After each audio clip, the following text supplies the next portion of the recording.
Resi Ariskat adalah salah satu warga yang tinggal di sebuah kampung yang bernama Kampung Cibodasari, Kecamatan Cibodas, Kota Tangerang, Provinsi Banten. Wanita ini berusia 53 tahun dan hidup bersama dengan sang suami serta ketiga anaknya.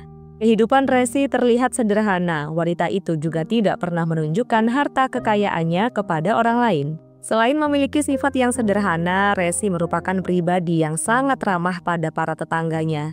Selain itu, wanita ini juga dikenal sebagai seorang ibu yang sangat penyayang dan selalu memahami keinginan semua anak-anaknya. Anak-anak Resi juga tidak pernah sungkan kepada sang ibu untuk bertukar cerita tentang kehidupan pribadi mereka. Selain dikenal sebagai ibu yang penuh dedikasi dan ramah kepada tetangganya, Resi juga dikenal sebagai wanita pekerja keras. Ia memiliki sebuah ruko yang dijadikan sebagai tempat usaha penjualan baju. Alamat tempat usahanya terletak di Ruko Butik Jalan Borobudur, Bencongan, Kelapa II, Kota Tangerang. Usaha baju yang didirikan oleh wanita ini ternyata sudah berjalan selama beberapa tahun. Penghasilan yang didapatkan oleh Resi bisa digunakan untuk membantu perekonomian rumah tangganya. Saat berjualan, Resi selalu bersikap ramah dan melayani semua pelanggannya dengan sangat baik.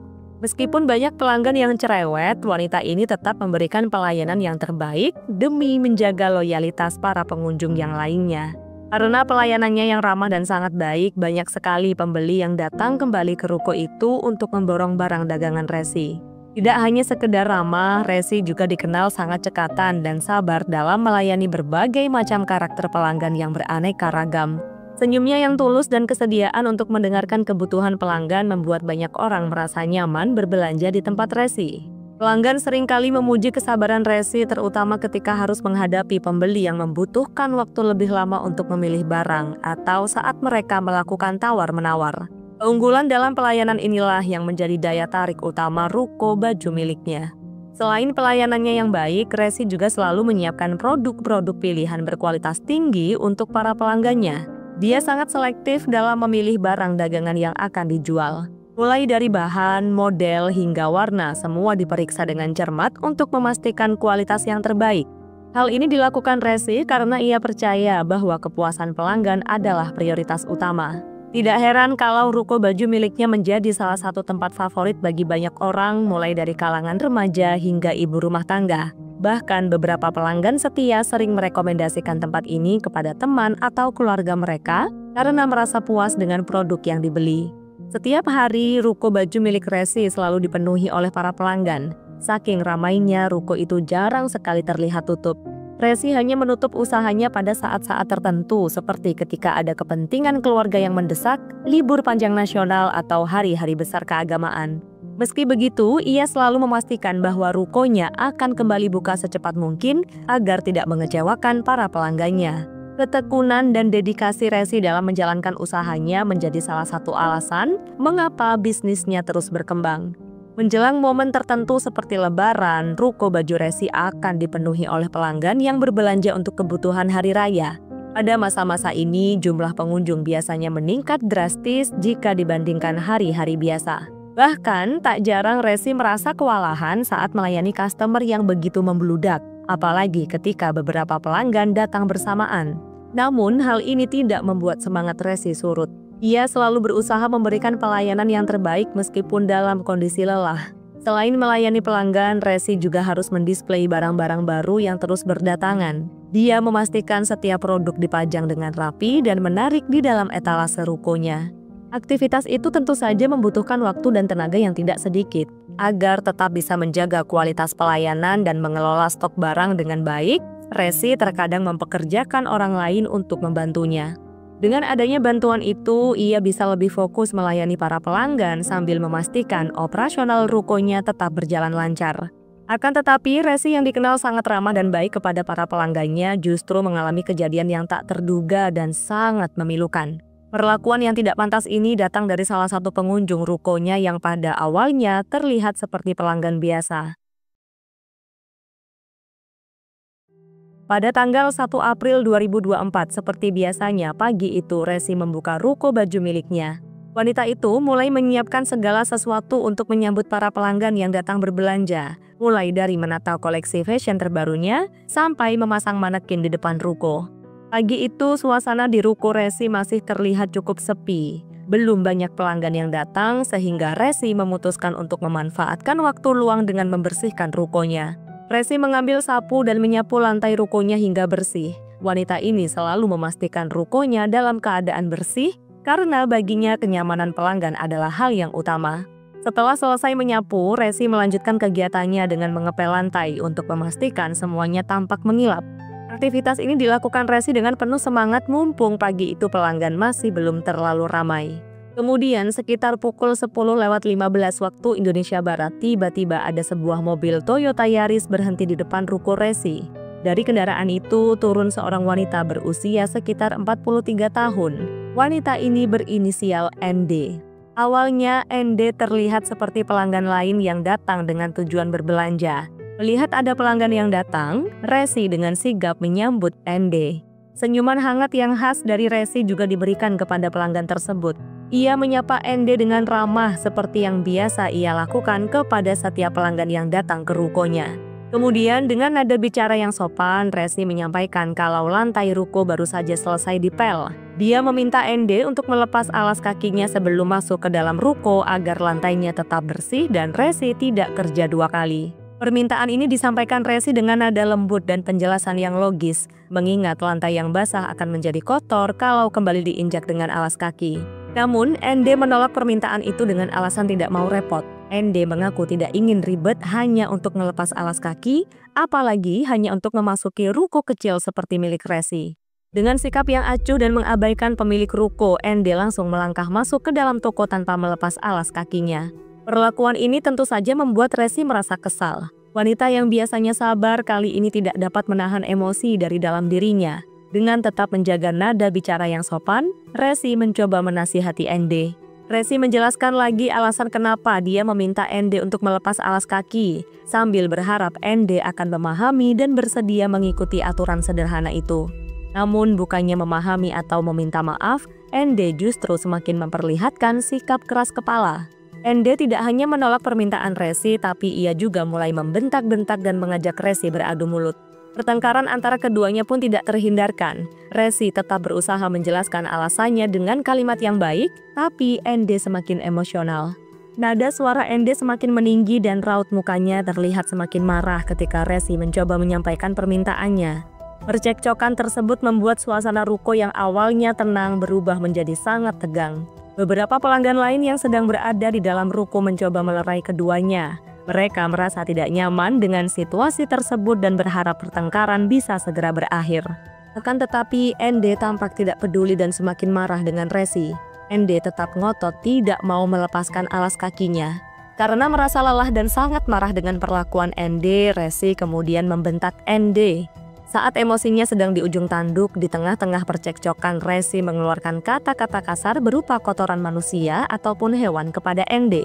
Para tetangga di sebelah kanan dan kiri pada saat itu juga sempat kaget karena melihat Resi yang dikenal begitu lembut, tiba-tiba marah dan emosi dengan salah satu pengunjung tokonya.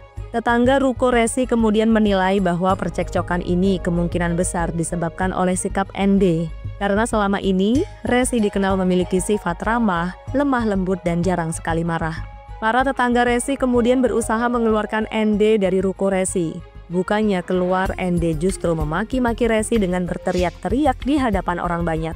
Saat berhasil dilerai oleh para pemilik ruko yang lain, ND malah tidak terima dan berniat untuk memukul Resi dengan tangannya sendiri. Karena para warga mulai berdatangan ke ruko itu, akhirnya ND kembali ke dalam mobilnya dengan rasa dendam dan sakit hati yang mendalam. Saat masuk ke dalam mobil, ND menemukan ada sebilah tajam yang sangat tajam berjenis pedang dengan panjang sekitar 500 cm. Pedang ini memang selalu dibawa oleh ND di dalam mobil Yaris pribadi miliknya. ND menyimpan pedang itu dengan tujuan untuk melindungi diri saat bepergian seorang diri. Dengan perasaan yang penuh dendam, ND kemudian berniat menggunakan pedang itu untuk menyerang Resi. Karena para warga sudah mulai sepi, ND kemudian kembali ke toko Resi dengan menyembunyikan pedang di balik tubuhnya. ND kemudian mulai berjalan memasuki ruko Resi dengan penuh amarah. ND pun berusaha untuk segera membalaskan sakit hatinya. Setibanya di dalam ruko, ND langsung menyerang Resi dengan menancapkan pedang jenis katana buton sword tepat di sebelah rusuk kiri sang korban. Pada saat itu, orang-orang yang melihat kejadian itu tidak bisa melerai mereka berdua. Para warga mengaku takut karena pelaku membawa sajam di tangannya. Resi yang mendapatkan serangan dari Ende langsung berteriak kesakitan. Karena ulah Ende, suasana ruko yang awalnya sepi tiba-tiba ramai. Banyak orang yang berdatangan dan berteriak-teriak meminta tolong. Bahkan ada beberapa orang yang tidak kuasa melihat kejadian itu sehingga mereka menutup matanya dengan tangan masing-masing. Kemudian Ende menarik pedangnya dari tubuh Resi. Ende berdiri di depan ruko Resi dengan mengeluarkan kalimat-kalimat yang sangat tidak jelas. Ende bahkan sempat menantang para warga yang berani dengannya. Wanita itu mengancam apabila ada warga yang berani melawannya, maka yang bersangkutan akan mengalami nasib yang sama seperti Resi. Awalnya Resi sempat ingin melarikan diri dari rukonya, tapi usahanya sia-sia. Ketika dia ingin meninggalkan ruko, Ende dengan sigap langsung menyerahkan pedangnya ke tubuh Resi untuk yang kedua kalinya. Akibat serangan ini, tubuh Resi mengeluarkan banyak sekali bercak-bercak merah. Banyak pula luka serius di tubuh Resi akibat sabetan pedang. Orang-orang yang berada di sana bahkan tidak bisa menyelamatkan Resi karena kondisinya sudah sangat kacau. Karena tidak segera mendapatkan pertolongan, Resi pun mulai tidak berdaya. Perlahan-lahan wanita itu mulai menghembuskan napas terakhirnya.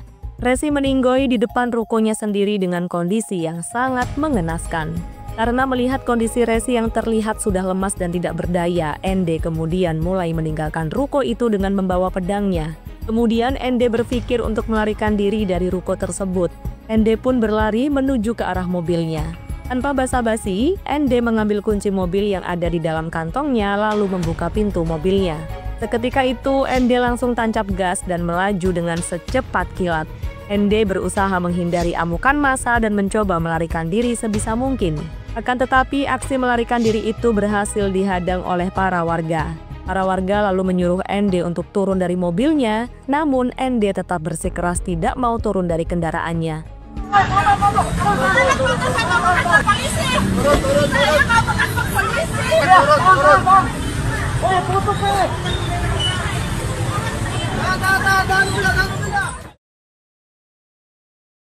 Di sisi lain, sebagian warga mencoba menghubungi ambulans setempat untuk menyelamatkan Resi. Tubuh Resi yang berlumuran bercak merah langsung ditutupi dengan menggunakan kain.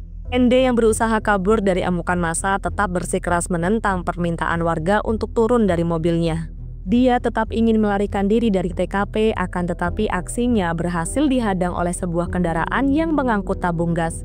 Di situ, para warga mulai memaksa Ende untuk turun dari mobilnya dan meminta wanita itu untuk bertanggung jawab atas perbuatannya. Para warga membuka paksa pintu mobil milik Ende, akan tetapi Ende justru mengayunkan pedang yang ia miliki kepada semua warga yang datang mendekatinya. Tidak menyerah dengan ancaman Ende, para warga justru melempari mobil Yaris tersebut dengan batu. Dalam kondisi yang panik dan ketakutan, Ende mencoba melarikan diri dari kepungan massa dan sesaat kemudian ia berhasil melarikan diri dari para warga.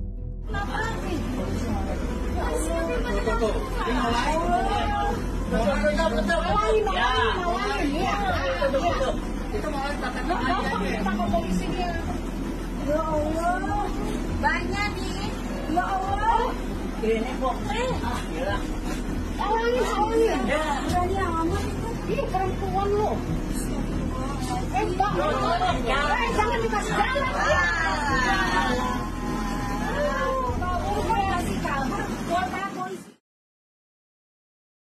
Setelah kejadian itu, ada beberapa warga yang melaporkan kejadian ini ke pihak kepolisian. Setelah mendapat laporan, pihak kepolisian langsung datang ke TKP dan segera mencari tahu keberadaan pelaku. Di waktu yang bersamaan, datang beberapa petugas ambulans dari Rumah Sakit Umum Daerah Tangerang. Mereka lalu mengevakuasi korban dan segera membawa Resi ke rumah sakit. Saat korban dibawa ke rumah sakit umum, tetangga ruko Resi mencoba menghubungi pihak keluarga korban untuk memberitahu kejadian yang menimpa wanita itu. Sontak saja pihak keluarga dan anak-anak Resi merasa sangat terpukul dengan apa yang terjadi pada ibu tercinta mereka. Di sisi lain, polisi berhasil menemukan identitas pelaku dan langsung membawa Ende ke Polres Tangerang untuk melakukan penyelidikan dan interogasi lebih lanjut.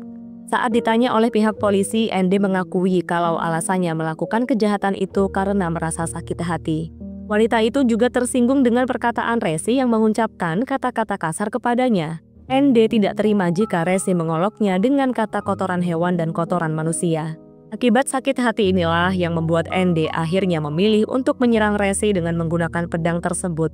Karena sudah mendapatkan banyak bukti yang sangat jelas dan terang benderang, polisi kemudian menetapkan ND sebagai tersangka utama atas kasus penghilangan nyawa terhadap Resi. ND dijerat dengan pasal 338 KUH Pidana sub 351 ayat 3 KUH Pidana dengan ancaman hukuman berupa penjara selama 15 tahun lamanya. Saat polisi sedang menyelidiki ND, Resi yang sudah selesai dievakuasi oleh pihak rumah sakit langsung dibawa pulang ke rumahnya untuk dimakamkan di tempat pemakaman umum setempat. Kisah pilu yang dialami oleh Resi membuat kita semua sadar betapa pentingnya menjaga dan mengontrol emosi di dalam diri. Tetap jaga ketenangan dan kedamaian di setiap lingkungan agar hal serupa tidak terjadi lagi di kemudian hari. Saya Mei, sampai jumpa di kasus berikutnya.